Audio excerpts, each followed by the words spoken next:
ನಮ್ಮ ಜೊತೆ ಮಾತಾಡಲಿಕ್ಕೆ ಬಿಜೆಪಿಯ ಹಿರಿಯ ನಾಯಕರಾದಂತಹ ಉದಯ್ ಗರುಡಾಚಾರ್ ಅವರು ಇದ್ದಾರೆ. ಸರ್ಕಾರದ ಈಗಾಗಲೇ ಸಾಕಷ್ಟು ಪ್ರತಿಭಟನೆ ಕೂಡ ಮಾಡಿದ್ರು. ನಿನ್ನೆ ಒಂದು ಕಡೆ ಹಲ್ಲೆ ಕೂಡ ಆಗಿರುವಂಥದ್ದು ಬಿಜೆಪಿ ನಾಯಕರಿಗೆ. ಈ ವಿಚಾರಕ್ಕೆ ಸಂಬಂಧಪಟ್ಟಂತೆ ಇವತ್ತು ಕೂಡ ಹೋರಾಟ ಮುಂದುವರೆದಿದೆ. ಅವರನ್ನೇ ಮಾತಾಡ್ತಾ ಹೋಗ್ತೀನಿ. ಸರ್, ನಿನ್ನೆ ಬಿಜೆಪಿ ನಾಯಕರ ಮೇಲೆ ನಡೆದಂಥ ಹಲ್ಲೆ ತಾವು ಹೇಗೆ ನೋಡ್ತಾ ಇದ್ದೀರಿ? ಸ್ವಾಮಿ, ಇದು ನೋಡಿ, ಬಿ ಜೆ ಪಿನಲ್ಲಿ ನಮ್ಮ ವಿಧಾನಸಭಾ ಕ್ಷೇತ್ರದಲ್ಲಿ ಎಲ್ಲರೂ ಫಸ್ಟ್ ಕ್ಲಾಸ್ ಆಗಿದ್ದೀವಿ. ನಮ್ಮ ಪಾಡಿಗೆ ನಾವು ಜನಸೇವೆಯನ್ನು ಮಾಡಿಕೊಂಡು ನಾವು ಇರುವಂತಹ ಒಂದು ವ್ಯಕ್ತಿಗಳು. ನಾವು ಇವರು ಬಂದು ಸುಮ್ಮನೆ ಹಲ್ಲೆಗಳು ಮಾಡ್ಕೊಂಡು ಕೂತ್ಕೊಂತು ಅಂದರೆ ನಮ್ಮಗಳ ಮೇಲೆ ಅಲ್ಲ, ನಮ್ಮಗಳ ಮೇಲೆ ಬಿಡಿ, ಆ ಜನರ ಮೇಲೆ ಇದು ಭಾಳ ಕೆಟ್ಟ ಒಂದು ಕೆಲಸ ಮಾಡ್ತಾ ಇದ್ದಾರೆ. ಇದು ನಮಗೆಲ್ಲ ಭಾಳ ಬೇಜಾರಾಯಿತು.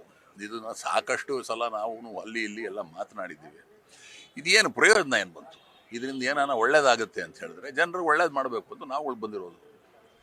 ಇವರು ಬರೀ ಮೈ ಮೇಲೆ ಬೀಳೋಕೆ ಶುರು ಮಾಡಿದ್ರೆ ಏನು ಮಾಡ್ತೀರಿ?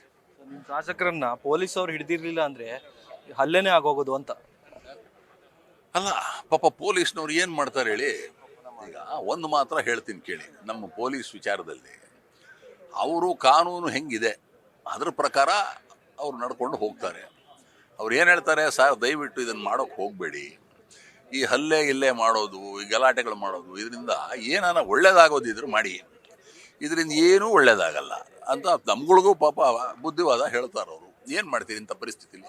ಸರ್ಕಾರದ ಈ ನಡೆಗೆ ಏನು ಹೇಳ್ತೀರಾ ಸರ್? ಹೇಗೆ ಖಂಡಿಸ್ತೀರಾ? ಮುಂದಿನ ನಡೆ ಹೇಗಿರುತ್ತೆ?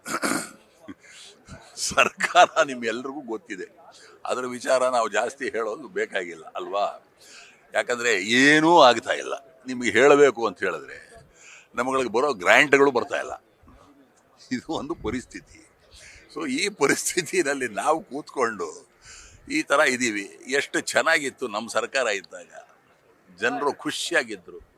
ಡೆಲ್ಲಿ ಹೋರಾಟವನ್ನು ತಾವು ಹೇಗೆ ನೋಡ್ತೀರಾ? ಇಲ್ಲೊಂದು ಕಡೆ ಪ್ರಶ್ನೆ ಪತ್ರಿಕೆ ಸೋರಿಕೆ ಆಗುತ್ತೆ, ಲಾಠಿ ಚಾರ್ಜ್ ಆಗುತ್ತೆ, ಮೋದಿ ಮೌನವಾಗಿದ್ದಾರೆ, ಇವೆಲ್ಲವೂ ಕೂಡ ಕಾಂಗ್ರೆಸ್ ಬಳಸ್ಕೊಡ್ತಾ ಇದೆ, ವಿಪಕ್ಷಗಳು ಬಳಸ್ಕೊಡ್ತಾ ಇರುವಂಥದ್ದು. ಹೇಳ್ತೀವಿ ಅವ್ರು ಏನು ಬಳಸ್ಕೊಂಡ್ರು ನಮ್ಮ ನರೇಂದ್ರ ಮೋದಿ ಅವರಿಗೆ ಯಾರು ಏನೂ ಮಾಡೋಕ್ಕಾಗಲ್ಲ. ಯಾಕಂದರೆ ಅವರು ನಮ್ಮ ದೇಶಕ್ಕೆ ಸಾಕಷ್ಟು ಮಾಡಿದ್ದಾರೆ, ತಮ್ಮೆಲ್ಲರಿಗೂ ಗೊತ್ತಿದೆ.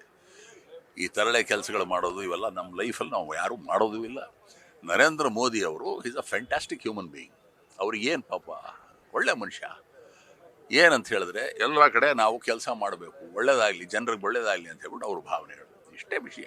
ಸರ್, ದೆಹಲಿಯಲ್ಲಿ ಪ್ರತಿಭಟನೆ ಇದನ್ನು ಗಿಮಿಕ್ ಅಂತೀರಾ, ಹೈಡ್ರಾಮಾ ಅಂತೀರಾ, ಅಥವಾ ಅಲ್ಲಿ ವಿದ್ಯಾರ್ಥಿಗಳ ಪ್ರತಿಭಟನೆನ ಅಥವಾ ಗೂಂಡಾಗಳ ಪ್ರತಿಭಟನೆ ಅನಿಸುತ್ತಾ ನಿಮಗೆ? ಅದು ಗೂಂಡಾಗಳ ಪ್ರತಿಭಟನೆ, ಅದು ನಿಮಗೂ ಗೊತ್ತು, ನಮಗೂ ಗೊತ್ತಲ್ವಾ. ಯಾರು ಏನು ಮಾಡೋಕ್ಕಾಗಲ್ಲ ಆ ವಿಷಯದಲ್ಲಿ. ಗೂಂಡಾಗಳ ಪ್ರತಿಭಟನೆ ಅದು, ನೋ ಡೌಟ್ ಅಬೌಟ್ ದಟ್. ಮುಂದಿನ ಹೋರಾಟದ ಮುಂದಿನ ಹೋರಾಟ ಏನಿದೆ, ಹೋರಾಟ ನಡೀತಾ ಇರ್ತದೆ ನಮ್ಮದು. ಯಾಕಂದರೆ ಹೋರಾಟ ಹೆಂಗೆ ಅಂದರೆ ನಮ್ಮ ಕೆಲಸ ನಾವು ಏನು ಮಾಡ್ತೀವಿ, ನಾವು ಜನರ ಪರ ಇರೋರು, ಜನರು ಒಳ್ಳೇದು ಮಾಡಬೇಕು. ಅದು ಬಿಟ್ಟರೆ ನಮ್ಗೆ ಬೇರೆ ಏನು ವಿಷಯನೇ ಇಲ್ಲ ನಮ್ಮದು. ಇಷ್ಟು ವಿಷಯ.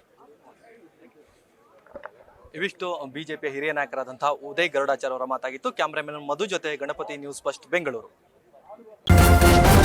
ನ್ಯೂಸ್ ಫಸ್ಟ್, ನಿರ್ಭೀತಿಯಿಂದ ನಿಮ್ಮ ಪರವಾಗಿ.